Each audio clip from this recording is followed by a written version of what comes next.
ఎవడో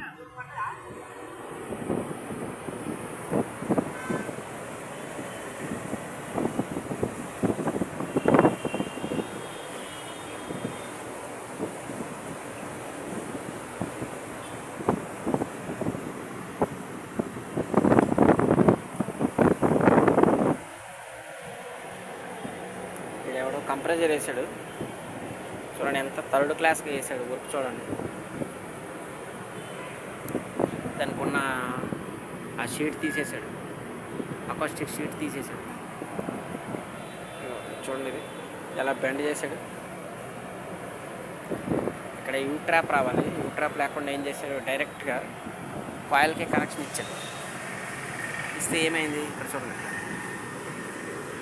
కరెక్ట్గా ఈ ప్లేస్లో లీక్ అయిపోయింది. ఇది బాడీకి తగిలింది, ఇది బాడీకి తగిలింది, ఇది బాడీకి తగిలి ఇది పించ్ అయిపోయింది. చూడండి ఇక్కడ పించ్ అయిపోయి గ్యాస్ మొత్తం లీక్ అయిపోయింది. ఇప్పుడు దాన్ని తీసేసి మనం వేరే కొత్త పైప్ వేసేసి దీన్ని ఓకే చాలు సెట్ చేసిన తర్వాత మళ్ళీ వీడియో పెడతాం.